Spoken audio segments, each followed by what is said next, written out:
Eh, salut tout le monde. Ouais. La nouvelle Corvette Fortec 3.0 de chez Traxxas. On a déjà testé cet engin avec un carreau de Mustang, donc l'ancienne version, qui était courte, donc en taille typique d'un 10e piste. Et comme les véhicules à l'échelle 1, ils sont de plus en plus grands, les répliques aussi évidemment. Ça, c'est le genre d'engin qu'on appelle Scal, donc on ne cherche pas vraiment les performances, mais c'est chouette quand même. Euh, on a beaucoup de détails dans la carrosserie, on a un nouveau système de fixation de la carrosserie. On va voir ce que ça donne en taille générale. On va voir aussi ce qu'ils ont fait niveau pneumatique. Normalement, les pneumatiques sont plus grandes aussi, donc ça va évidemment poser problème, je pense, sur le choix des roues, si tu veux des roues vraiment performantes avec. Tout comme l'ancienne version, à la base, c'est en charbon. Vous doutez bien qu'il y a déjà là-bas, dans la vitrine, ce qu'il faut pour passer en brushless. Le but, c'est pas de la rouler comme un Zazou,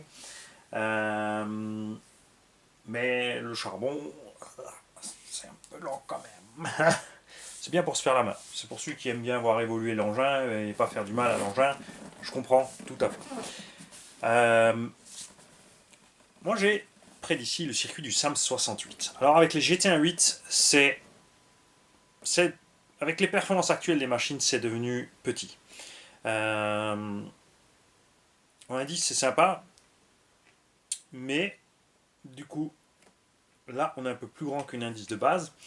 Pas spécialement plus large. Je vois ça mieux.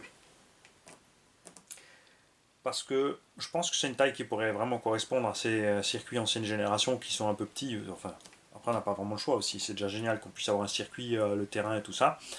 Mais voilà. On va donc regarder à l'intérieur, mais d'abord jetons un œil à la boîte pour les amoureux de la boîte. Il y en a plein, ils aiment ça. Nous avons donc des feux qui sont faits de façon très réaliste. On a des étriers qui sont des disques de frein. En fait, pas des étriers, des hexagones qui sont les disques de frein. On a des prises d'air qui sont rapportées à la carreau, l'échappement aussi, et des feux arrière aussi. Ça, c'est ce qu'on va découvrir ensemble. Ça, j'ai vraiment pas l'habitude sur une pistarde. On a donc ce nouveau châssis qui a du coup un pare-choc, plus ou moins un pare-choc arrière, qui est le support de carreau. La carreau se fixe dans le pare-choc avant aussi, comme toujours. Donc on a maintenant c'est devenu la mode d'avoir une lame en dessous et c'est très beau aussi. En plus c'est très efficace en cas de touchette de taper la lame et pas tout de suite la carreau, parce que combien d'entre nous avaient des 1 dixième dans le temps, des pistes, il n'y avait rien devant, donc la moindre touchette tu écrabouillais la carreau, c'était très moche. On a évidemment 4 amortos hydrauliques. On a les biellettes qui ne sont pas réglables. Il n'y a pas besoin, comme ça il n'y a déjà pas d'erreur. Ça se remplace évidemment tout ça par des pièces options, c'est pas un problème. Tout est au catalogue déjà de la Fortec. Enfin, à voir avec la largeur de voie, après, si c'est toujours bien la même chose. Hein. On a des cardans en ferraille au niveau des roues, pas en plastoc. On a un arbre de transmission centrale aussi en ferraille, plus en plastoc. Je pense que c'est dû à la longueur, en fait, tout simplement. Ça commence à devenir trop long, je pense, pour le plastique, et ils auraient dû mettre un palier intermédiaire. On a le système de fixation de batterie qu'on apprécie énormément. Simple, tu clips, ça bouge pas.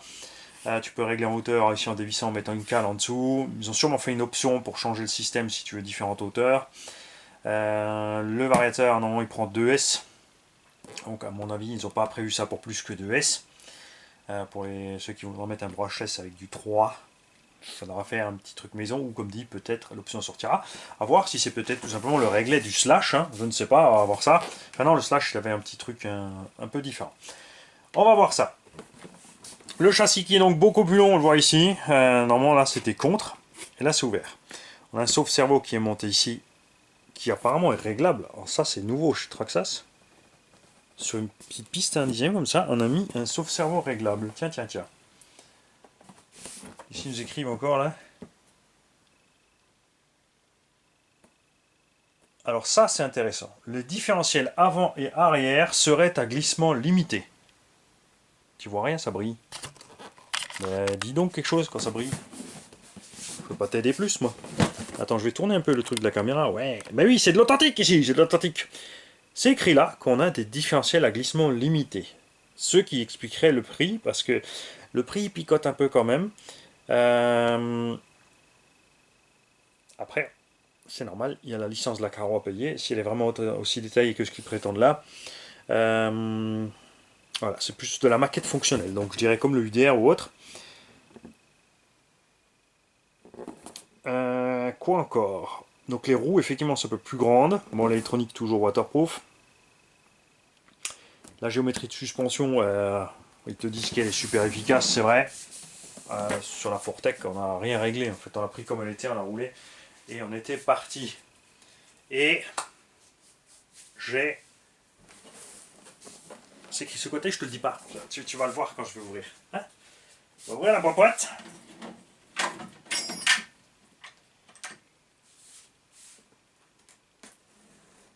Alors, il y a un superbe bleu métallisé, il y a un superbe rouge métallisé. J'aime les deux. Et j'avais envie de. J'hésitais entre les deux. Parce que. Voilà, tu vois, ça me manque un peu de rouge là et de machin. Mais. Comme j'hésitais entre les deux. Et ben. Attends que je la sorte dans le bon sens. La bébête. Ah, elle est là. Hop.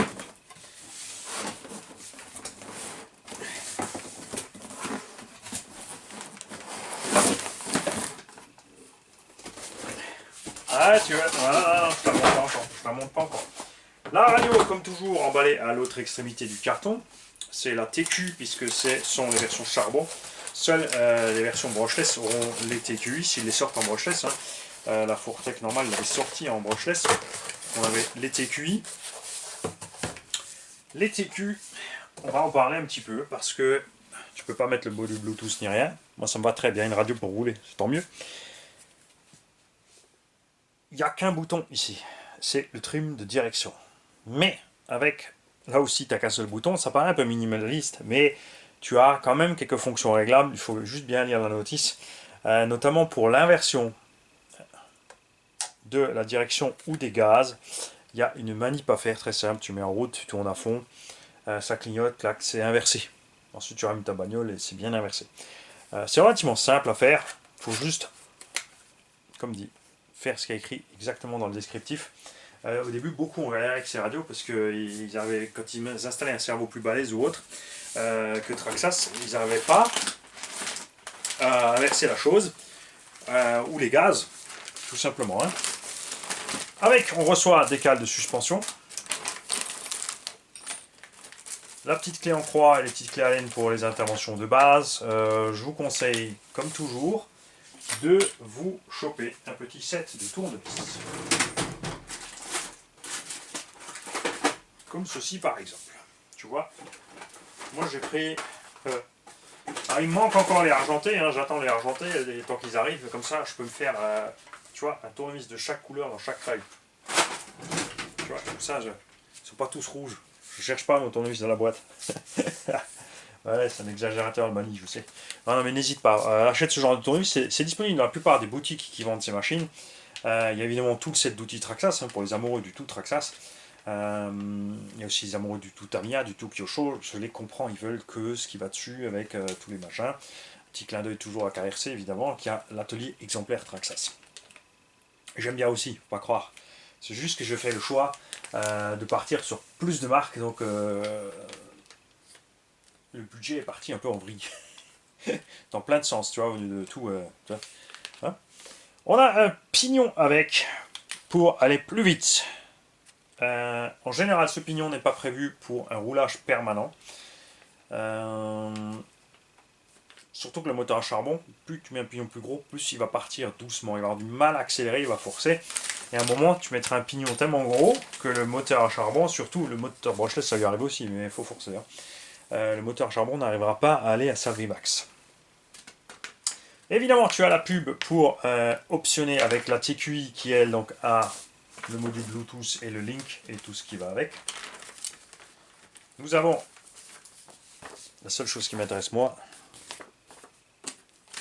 la partie méca dans la notice. De quoi, hop là, le chargeur Traxxas, idée. Donc effectivement, oui, si tu veux pas te prendre la tête, tu prends ton petit pack complet. Il y a plein de boutiques qui proposent les petits packs complets maintenant. à des prix un peu plus avantageux que si tu prends tous séparément. Effectivement, donc, on a bien sous General Motors et Corvette pour la licence, ce qui explique le tarot. Toutes les avertissements, tous les avertissements de base, évidemment, attendez, on va aller, alors je sais pas si on l'a en français, là, voilà. Voilà. Ça aussi, évidemment, sont des choses qu'on paye. C'est le fait que dans la notice en couleur qui est classe, on adore ça. De plus en plus de marques partent sur une petite notice mal faite et ensuite tu vas sur internet, tu le mets sur ta liseuse, ta tablette, ton machin pour voir tout ça. Et ils savent qu'on est quand même plein à préférer d'avoir le petit truc papier avec. Donc, on t'explique le système de montage-démontage de la carrosserie. Apparemment, il y a un petit truc là derrière. C8 Corvette inclut un système de virage ingénieur qui permet de sécuriser la carrosserie châssis pavé tiré vers le haut sur l'avant du loquet. Donc on verra ça en l'utilisant. On t'explique aussi comment allumer le XL5. C'est très facile. C'est comme tous les variateurs VXL ou XL de chez Traxxas. Tu mets une impulsion d'une petite seconde, pas plus. Sinon tu rentres dans le mode prog. On t'explique comment passer du mode lipo au mode NIMH. Ou l'inverse, par défaut c'est sur NIMH, si tu mets une lipo, il faut que ton variateur le sache. Donc il est sur la LED rouge quand il est en mode NIMH, et il est, quand tu as allumé, une fois que tu as allumé, il reste rouge, et il est vert quand c'est en lipo. Pour le faire, c'est très facile, tu allumes tout simplement ton variateur, ensuite tu appuies sur le bouton, il va s'éteindre et tu restes. Tu attends, tout simplement, et là il va biper et la LED va changer de couleur. C'est aussi simple que ça. Tu as évidemment aussi, je pense, le mode de programmation de base du XL5, c'est-à-dire le mode sport, le mode 50-50, tu veux prêter la voiture à un petit haut. Bon, avec cette carreau, il faut être sûr. Et ou à un mani. Tu mets 50-50. Hein. La manip pour régler le neutre. Il y a aussi le mode sans marche arrière pour sur les circuits.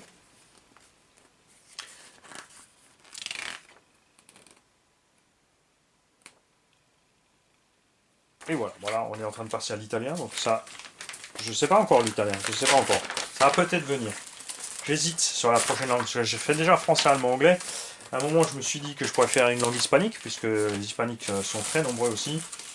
Le chinois, en russe. Ou est-ce que je vais passer en italien? Bon, là, c'est papoté. On va enlever la notice, on va enlever la radio, et on va sortir la machine de là.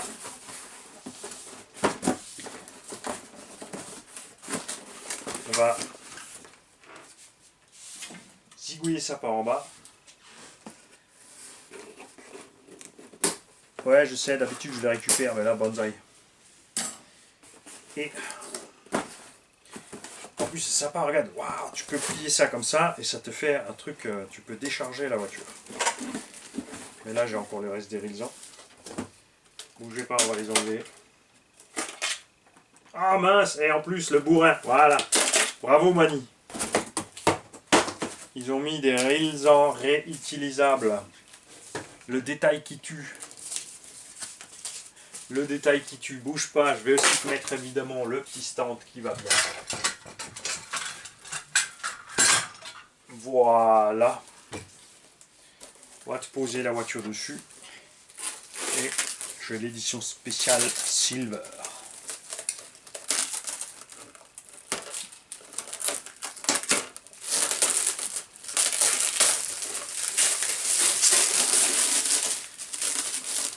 Arrache pas le rétro, Mani. Arrête de faire le bourrin. Alors là, ouais, je peux te confirmer que pour une pistarde d'indice, ils ont poussé le bouchon sur les détails. Alors là, mon kiki, je vais te rapprocher, regarde. Et je vais te montrer ça de près. Alors, nous avons donc les jantes, évidemment, en réplique réaliste. La prise d'air, qui est bien rajoutée. Elle est trop légère pour le stand, elle est prévue pour les gros mastodons. Les rétros. Les phares. Et donc on verra quand on enlève la carreau si c'est prévu pour être équipé de LED. On a des petits ajouts aérodynamiques aussi très réalistes au niveau ici des prises d'air. Le côté gauche, c'est la même chose que le droit, mais de l'autre sens, hein, forcément. À l'arrière, le petit aileron bien discret et effectivement aussi les feux qui sont bien détaillés. Là, sur la caméra, vous verrez peut-être pas. Évidemment, c'est du plastique rouge. Les pots de l'échappement. Hein, et le petit diffuseur qui est juste un fake. Il n'y a pas de diffuseur en dessous. On a à l'intérieur le moteur sous sa petite vitre. Hein. Bon, évidemment, la petite vis pour fixer l'arrière. Après, la question est est-ce qu'on reçoit à l'arrière séparément de l'avant ou pas? Et pourquoi certains constructeurs font ça?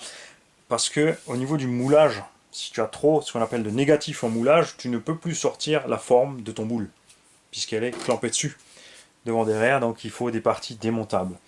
On aurait bien aimé même avoir l'avant démontable pour pouvoir un petit peu, en cas de casse, changer juste un ou l'autre morceau. Donc après, c'est pas une carreau énorme, donc c'est possible qu'il ne prévoit pas de faire la chose en plusieurs morceaux. Le châssis, donc parfaitement lisse, ça c'est sympa. Modulé en 3 parties. Pour l'entretien, c'est facile. Tu enlèves les vis du dessous, les 4 là, et les 4 ici, ou les 2 seulement ici. Il y en a certaines au-dessus évidemment, et tu pourras séparer les trains du châssis principal. Et ça, c'est franchement cool. Pneumatique. Maintenant, alors là, parce que là, je les attends un peu au tournant, parce que quand tu as un constructeur qui fait des roues en taille unique, c'est très vite embêté si ces roues sont de pas super qualité.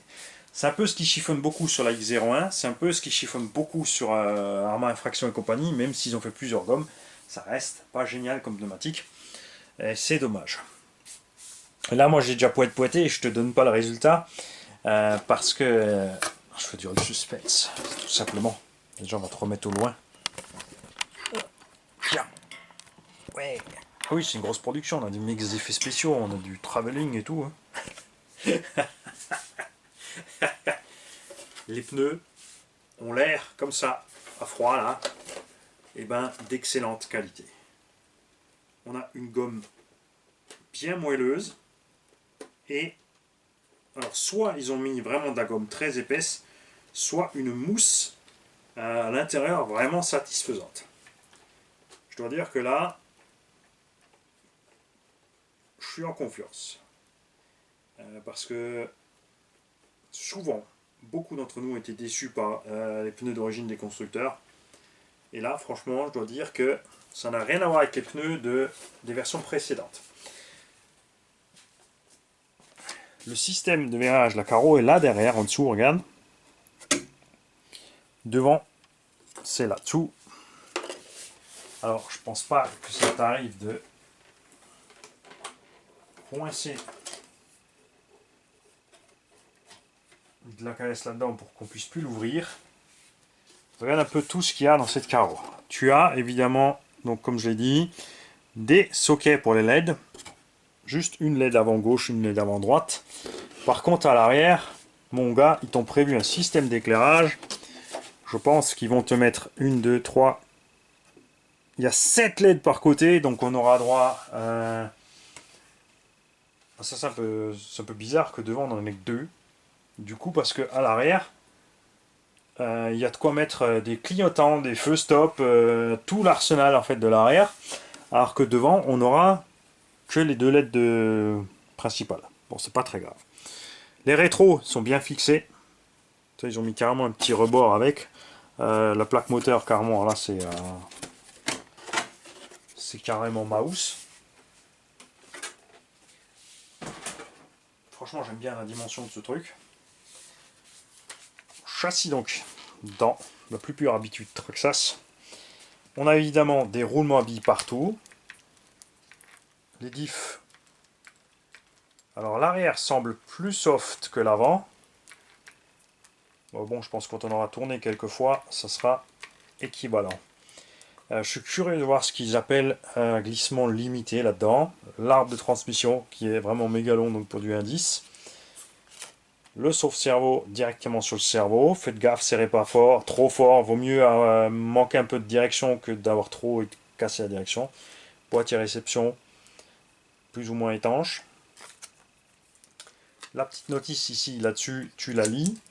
Si tu n'as pas l'habitude du variateur, prends-toi le temps de lire ça, prends-toi le temps de lire ça aussi. Pour débrancher, pour éteindre, tu débranches, c'est ce qu'il y a écrit ici, tu laisses pas ta lie pour brancher. Et on a, regarde, un palier intermédiaire pour l'arbre. Comme ça, on n'aura pas de vibration. Moteur charbon Titan 12 tours. C'est dommage, j'aurais bien mis à avoir un combo qui prend 3S. Mais si c'est en charbon, tu vois, ils font des moteurs charbon qui prennent 3S. Ça aurait été vraiment sympa d'avoir ce genre de combo, puisque le variateur existe déjà sur le TRX4. Par contre, le moteur du TRX4, c'est un 21 tours, donc voilà.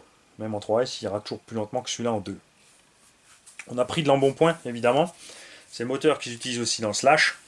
C'est le moteur qu'il y avait aussi dans la Fortec, la version TE.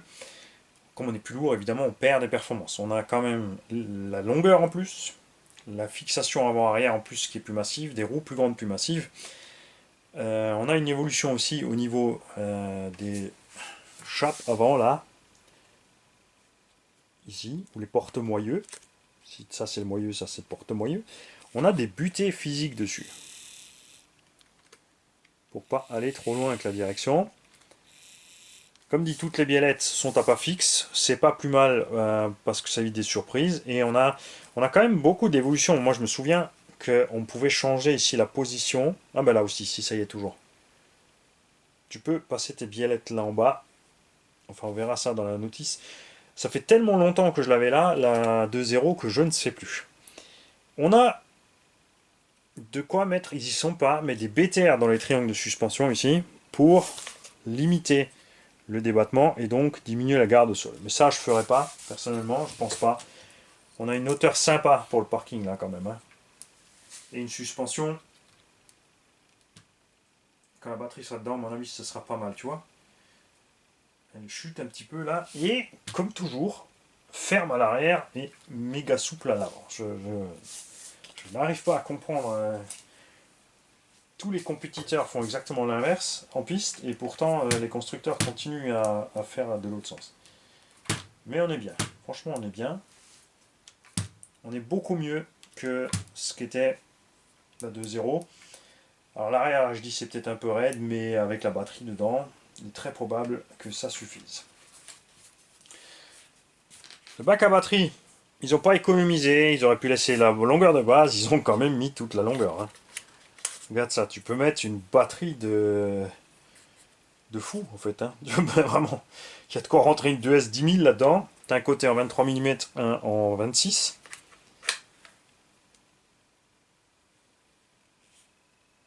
Et évidemment maintenant, qu'allons-nous faire? Eh ben, on n'a pas le choix. On va être obligé d'ouvrir un diff. On va choisir lequel, les enfants? On va choisir l'arrière parce que on va en profiter pour voir ce qu'il y a comme dents sur la bestiole. Alors, regarde, je vais te mettre par là. Ouais, c'est le petit indigène comme ça, c'est sûr, il n'y a pas de trois plombes à discuter sur qu'est-ce qu'il y a dedans. Tiens, on se met de travers, parce que je sais qu'il y en a qui supportent pas ça, ça les rend malade, donc exprès. Moi, j'aime bien. Regarde, hop, on va se mettre par là. Il va sortir le bistouri, là. Firmin, opération le cœur. Alors, 4 vis, a priori pour enlever le cache transmission principale à l'arrière. On est, ça c'est dommage, sur un tout petit et ridicule module, tu vois, un peu sifflant comme ça. J'aurais préféré vraiment, ça c'est du 48 pitch, j'aurais préféré du module 32, du 32 pitch, donc du 0,8. Mais ça c'est un choix perso. Hein. À l'avant, tu vois, donc ici on a 4 vis pour arriver à la transmission principale. Ici tu peux sortir ton moteur. T'as mis à, tu vois, le système. Tu tournes ton moteur comme tu veux, c'est pas les seuls, hein, tout le monde fait ça évidemment. Donc, accès très rapide au moteur. Tiens, les câbles, regarde, sont proprement rangés là-dessous. Ça aussi, c'est bien, franchement. À l'avant, tu auras évidemment 1, 2, 3, 4, 5 vis pour enlever ton renfort de train avant d'atteindre la même chose qu'à l'arrière, c'est-à-dire les 4 vis qui te permettent d'accéder au différentiel. Tu vois bien là, ouais.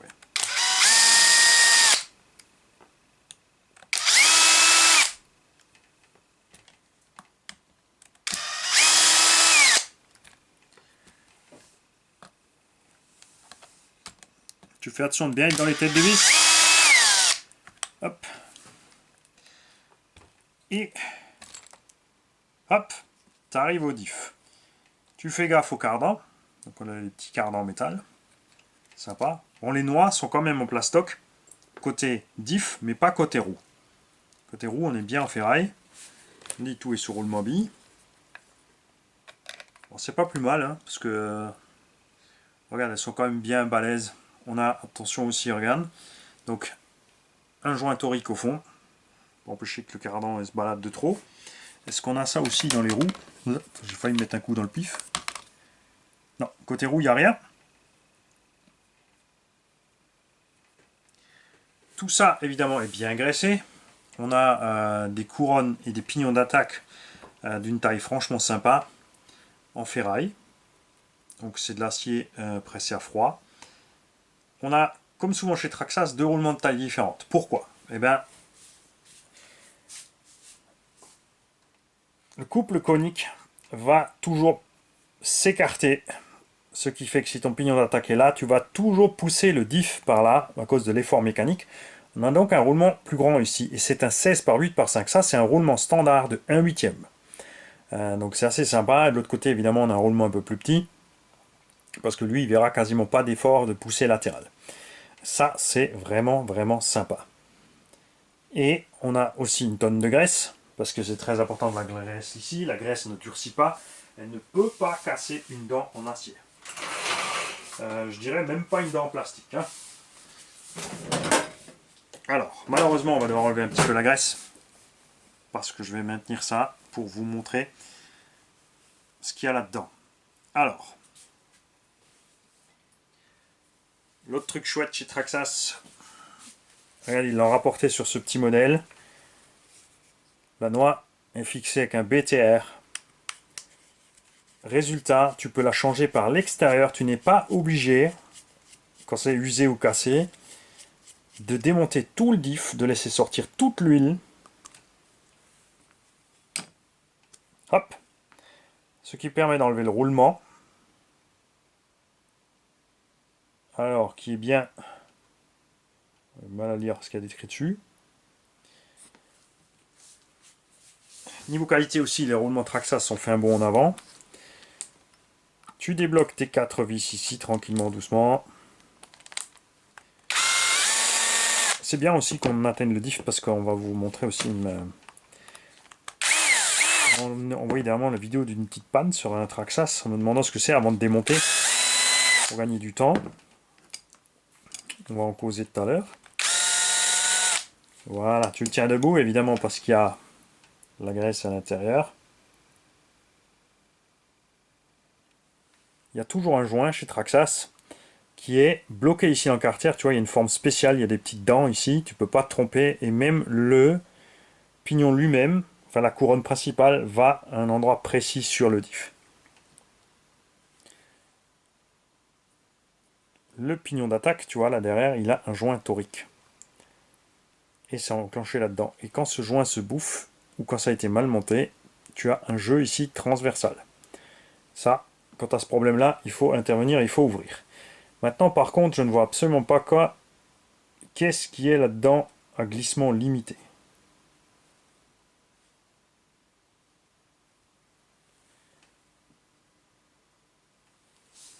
À ce sujet d'ailleurs, tiens, regarde, j'ai pas pensé, on n'a pas de slipper. On a uniquement directement la couronne. Après, les roues sont relativement étroites, donc ça va patiner vite fait, donc il y aura moins d'efforts sur la transmis. On va donc ouvrir la notice. Je ne vais pas vous embêter avec avant, mais on va regarder cette histoire. Donc, notice très détaillée, évidemment, tu as le descriptif de tout ce qu'il y a dans le véhicule. Il y a aussi, je pense, déjà des options indiquées.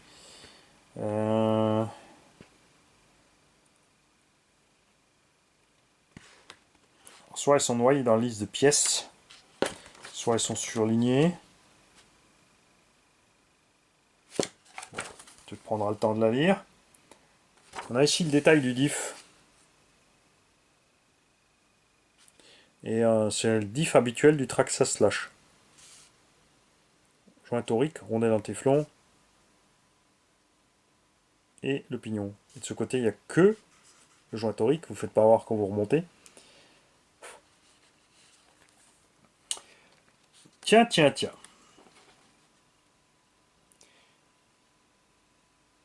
Et le diff avant, c'est le même. J'ai pourtant pas la berlue.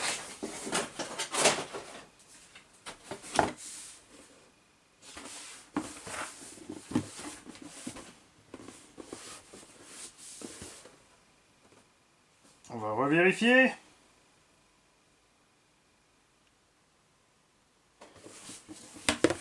Il y a bien écrit ici en grand Front and Rear Limited Slip Differential. Différentiel à glissement limité avant et arrière. Alors, ça pour moi, c'est pas du glissement limité, c'est un différentiel normal. Il parle peut-être de glissement limité d'une roue par rapport à l'autre. Mais, ouais.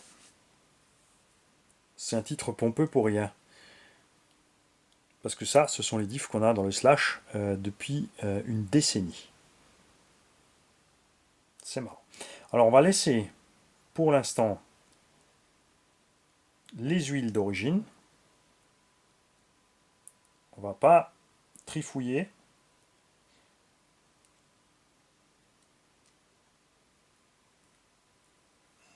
Voilà. Hop.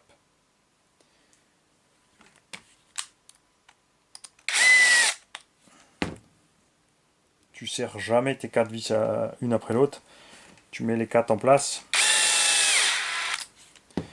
Alors je te conseille de faire ça à la main. Oh, sauf si comme moi tu as l'habitude de travailler avec ton outil. Je veux dire, tu sens le début du filet. Tu vas doucement. Parce que tu as vite fait de mettre les vis en travers quand tu fais ça. L'idéal c'est de faire prendre dans la main. C'est-à-dire comme ça. Hop. Et ensuite d'y aller. Je ne vais pas vous montrer les mauvaises habitudes. Et ensuite tu serres ce qu'on appelle généralement en croix. C'est du plastique, c'est pas la peine de serrer comme un bourrin. Tu vérifies que tout fonctionne toujours. Parce que des fois, quand tu as démonté après, ça marche plus. Donc là, tu sais que c'était ta faute. Quand ça t'arrive, tu réfléchis avant d'écrire à Mani pour lui dire ouais, je comprends pas, j'ai une pièce qui grince. Tu dis tout de suite j'ai démonté et depuis que j'ai démonté, ça grince. Tu vois, donc intervention sur les diffs extrêmement rapide. Moi, attends, je te mets là, sinon je vais être hors champ. J'ai donc toujours ma petite seringue de graisse. Alors c'est pas la peine d'en mettre 3 tonnes non plus. Hein. Il y a des gens qui rentrent la graisse à la spatule dans les diffs. Et ensuite, ce qui se passe, c'est que cet excédent de graisse n'a plus de place entre les dents.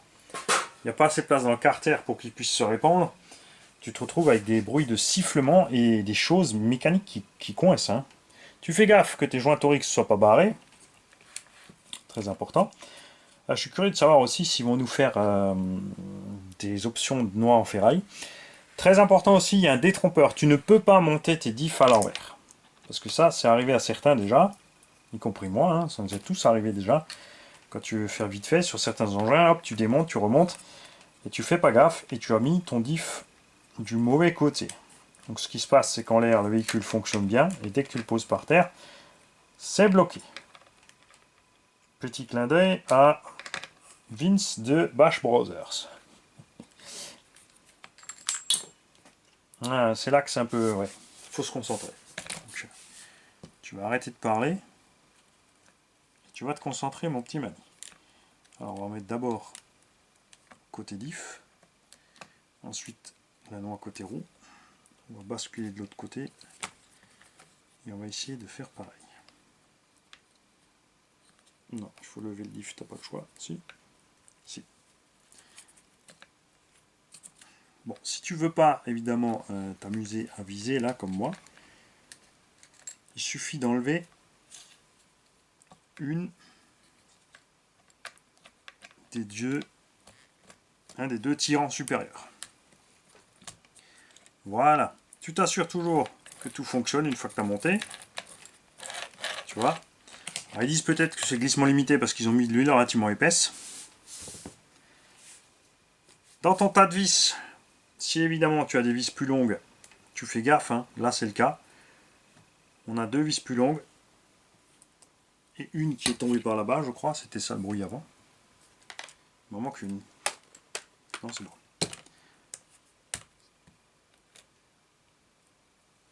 Alors, les 4 vis qui tiennent la cellule sont séparées de ces vis là. Tu vois?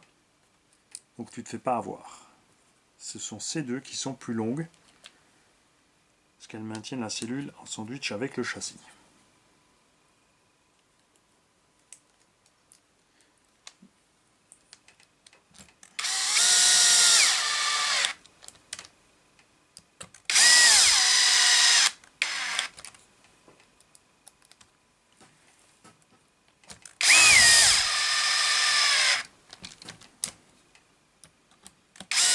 Donc je disais, l'entretien et l'accès très simple. Le fait qu'il n'y ait pas de slipper au centre, ben, c'est encore plus simple, t'as rien à faire. Hein. L'entre-deux on est bon. Hop. Je me demande si je vais remonter tout de suite. Si, on va faire un essai avec le charbon. Alors il faut savoir que le charbon, tu peux le rôder. Pour gagner un petit peu de performance. Donc soit tu le laisses tourner une dizaine de minutes à faible allure. Un petit coup de lubrifiant. Soit la meilleure méthode, qui n'est pas la plus compliquée, qui peut paraître étrange, c'est de sortir le moteur et de le laisser tremper à côté dans un verre d'eau. Ouais, je sais, c'est l'électricité, il y a des pièces et tu mets ça dans l'eau. Mais c'est pas grave, il se passe rien. Et tu laisses tourner pareil 5-10 minutes dans ton verre, tranquille, à faible allure. Tu le sors de là, il faut bien sûr entièrement le sécher, donc l'idéal c'est d'avoir un compresseur pour le sécher comme il faut. Ou alors il faut au moins un sèche-cheveux ou un décapeur thermique pour le faire monter à 50-60 degrés pour que toute l'eau puisse bien sortir. Et ensuite évidemment, graissage de l'ensemble. Ça te permet de gagner quelques petits pourcents de performance. Pour moi personnellement, sur un moteur comme ça, je ne parle pas sur un moteur modifié, sur un moteur standard comme ça, c'est tellement ridicule que j'ai jamais vraiment compris l'intérêt de le faire. J'ai utilisé des véhicules sans le faire, j'ai utilisé des véhicules en l'ayant fait. Ça n'a pas changé grand chose, mais pas changé grand chose non plus à la durée de vie. Ces moteurs ont une durée de vie limitée puisque le charbon s'use sur le collecteur. Il y a deux pièces en mouvement qui frottent l'une sur l'autre. Il y a une pièce qui va user l'autre. Et au bout d'un moment, ben, tu n'as plus assez de matière, c'est fini pour ton moteur.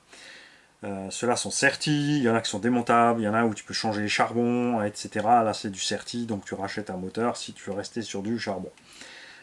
Comme dit perso, je pense plutôt partir sur un petit BL. Là, on va pas mettre un truc violent. J'ai encore un Vélignon là, ce serait intéressant. Ce qui est très marrant aussi, c'est que le Vario est vissé par en dessous, pour une fois. Ça, c'est pas habituel chez Traxxas. Mais c'est vrai que la plaque de châssis est très fine en dessous. On a déjà, regarde, des fixations pour autre chose. Donc soit ils ont déjà prévu pour le Vélignon. Là, peut-être le module GPS pour la vitesse.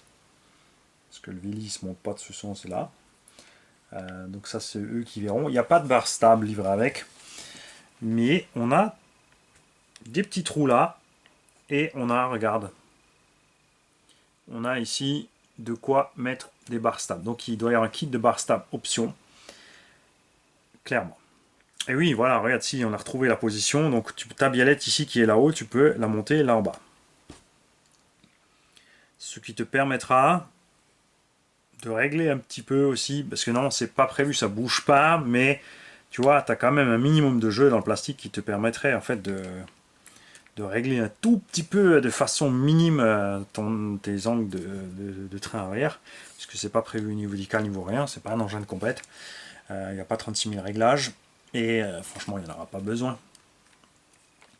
Garde au sol, on est au max, on est buté sur le châssis. Tu vois.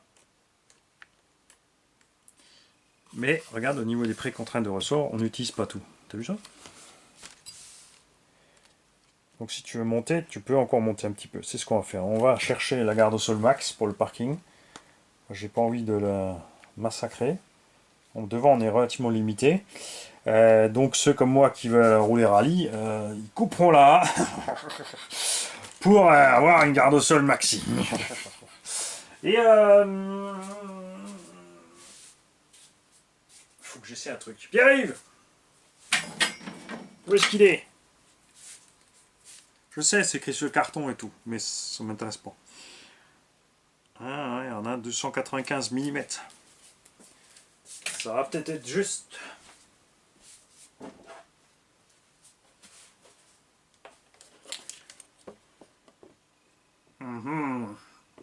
On peut le faire.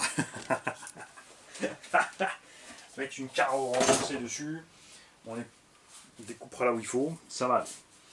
Allez, revenons sur notre superbe carreau. Je vais profiter que vous êtes prêts avec le zoom. Le montage de la carreau, super simple. Alors le système vient évidemment du TRX4. C'est là qu'ils l'ont commencé.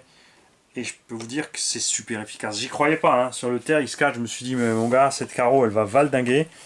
Et quand on aura bien passé dans le gravier et tout, ça va coincer. Et finalement, non. Ça passe très bien. Après, de toute façon, quand tu roules dans la boue, tu as de toute façon prévu de quoi passer dans la nettoyer derrière. Donc voilà.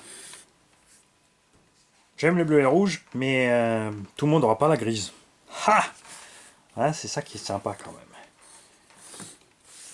Ça change. Je l'aurais bien vu en vert pomme aussi. Non, on avait déjà la Porsche en vert pomme. Si quelqu'un d'entre vous, évidemment, a déjà chopé le modèle, n'hésitez pas, dites-nous qu'est-ce qu'il y en a les pneus, qu'est-ce qu'il y en a de la conduite, comment ça se passe. J'espère qu'il fera beau dimanche pour faire un petit essai. Donc elle est en charbon. Donc la vitesse annoncée, tiens, qu'est-ce qui nous annonce comme vitesse? Alors pour une fois, sur la boîte, si ils ont parlé de vitesse, mais voilà. On nous parle de 30 km/h, 30 mph, soit 50 km/h. 50 km/h avec un charbon 12 tours, ça me paraît bizarre. Honnêtement. Mais je sais pourquoi. Les 50 km/h vont être ce que tu vas atteindre avec le pignon de vitesse. Comme c'est souvent le cas. Il y a certains constructeurs qui ont pris l'habitude de vous mettre une vitesse élevée sur la boîte. Et du coup, par contre, pour que l'utilisateur lambda ne déglingue pas tout, il livre le véhicule avec un pignon normal et un pignon de haute vitesse qu'on te conseille de prendre que pour la haute vitesse. Certains constructeurs ont mis des vitesses élevées et ne sont servis que d'un seul pignon. Ça a été une erreur fatale. Les utilisateurs ont massacré les véhicules. On va ensemble, puisque moi je n'ai pas l'hypo de ce qu'il est. Ah, il est déjà dans le véhicule. Bravo Mani. Hop. Prendre la lipo du slash. Alors niveau autonomie, ça dépend de la taille de la batterie que tu vas prendre. Traxxas, je ne sais pas s'ils font encore les 10 000. J'avais vu en 2S, je crois qu'ils étaient, ouais, ils ont fait des 10 000. Alors effectivement, la 2S 10 000, ça va être chaud. 7006, pardon. C'est un peu trop juste, donc même sur la hauteur maxi, ça ne va pas. Donc l'astuce est simple, c'est que tu desserres un peu derrière, ou tu enlèves ta vis. Le mieux à faire, c'est d'enlever ça, de mettre une petite rondelle et de resserrer le tout pour être à la bonne hauteur. Hein. Bon, 7600, ça va être beaucoup. N'oubliez pas une chose aussi. Quand vous mettez une batterie qui a énormément d'autonomie, n'oubliez pas que votre moteur va être utilisé longtemps. Il va chauffer longtemps, surtout en lipo. À NIMH, tu seras limité parce que tes performances seront élevées au début, ensuite le voltage va chuter, chuter, chuter, et ensuite tu vas t'ennuyer, et par contre il faudra continuer à rouler jusqu'à ce que la batterie soit vide, parce que sinon tu as un effet mémoire si tu n'as qu'un chargeur simple. Avec l'hypo, tu auras juste au départ, en fait, quand la NIMH est pleinement chargée, sur 2 minutes, elle a un peu plus de perf que la lipo, après c'est fini. La lipo par contre, elle va pouvoir rester 30 minutes au même voltage. Et ton moteur là il va chauffer. Il va chauffer, il va souffrir, donc fais attention à ça. Pense à faire des petites pauses. Maintenant, saison actuelle, on a une dizaine de degrés dehors, ça va bien. Mais en été, tu feras très attention, je t'en prie. Autre chose aussi, l'arbre de transmission, il rentre directement ici dans les cellules et le planétaire est juste posé dessus. Pourquoi il n'est pas vissé au bout? Il n'y a pas besoin, il ne peut aller nulle part. Puisqu'il est repoussé sur son cône. Alors peut-être qu'ils ont mis un circuit, Mani dit peut-être une bêtise. Peut-être qu'ils ont mis une vis quand même, et c'est à ça que sert la notice. Nous allons voir l'arbre de transmission. Non, tu vois, regarde, il y a juste un méplat. On va voir si on a la photo arrière. Non, c'est juste un méplat, tu vois, c'est juste posé. Pas de problème. Hop. Maintenant, nous allons mettre en route. Je vous laisse prêt, comme ça, hein. Ça vous voyez bien, c'est vrai. Je pense que vous avez assez vu ma tête depuis 7 ans, 4000 vidéos. Tu mets en route ici, donc en restant une petite seconde dessus, pas plus. Dès que la lumière s'allume, tu passes. Et regarde, par défaut, on est ici réglé en lipo. Ça, c'est cool. C'est vrai que c'était réglé en défaut sur NIMH pour les véhicules qu'ils vendaient avec les batteries NIMH. Donc on est déjà ici en lipo, ça c'est cool. On va la poser. Effectivement, là, la suspension est bien. Ouais, là, c'est pas mal. Ton trim de direction, tu trimes un petit peu. On est déjà quand même un quart sur le côté pour être plus ou moins droit. Chaque direction fonctionne. On arrive juste à débuter, tout va bien. Le cerveau, c'est pas le plus rapide. Il suffira largement avec les performances de l'engin.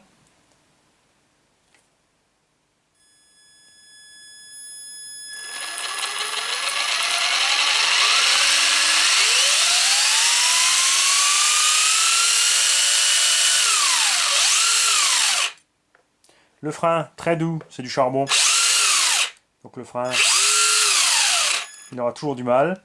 Contrairement au barretteur brushless, en arrière, tu n'as pas de frein. Donc si tu recules, au moment où tu fais ça, tu vois, tu claques la marche avant. Ça, ce sont des choses évidemment à éviter. On a le petit sifflement comme prévu de la transmission principale.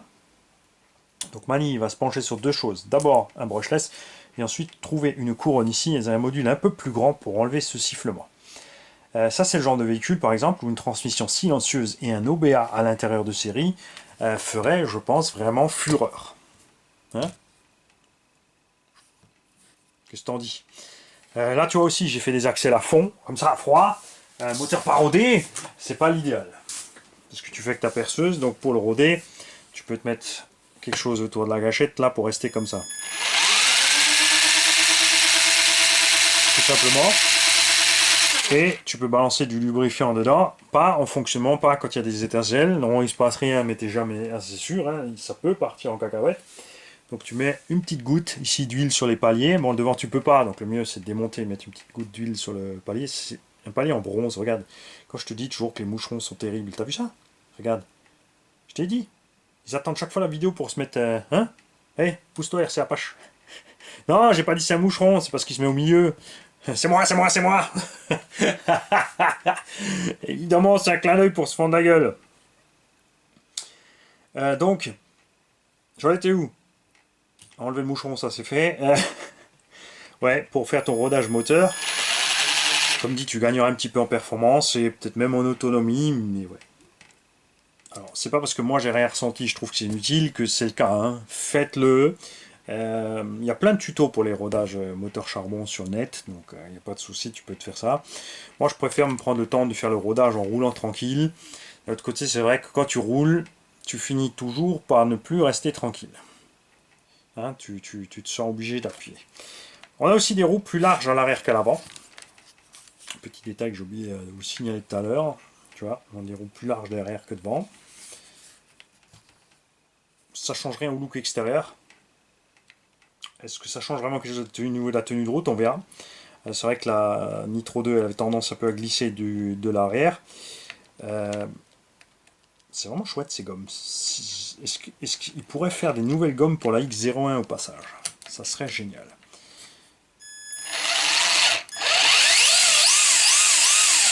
Je te confirme que les diffs ne sont absolument pas à glissement limité. Ça ne devient pas plus dur en accélérant. Et j'ai oublié de parler de quelque chose. Attends. Normalement, là-dedans, là, la vitesse de rotation semble quand même, c'est vrai, assez sympa. Le slash, c'est vrai qu'il roule quand même à 35-40. Donc un 50 à l'heure, vu que l'engin est plus petit, plus léger, n'est absolument pas exclu. Est-ce qu'on a le tableau de l'étagement de transmission quelque part dans la notice? Non. Ça, c'est marrant. Donc là, il faudra aller voir sur le net. Sur la boîte, il n'y a rien.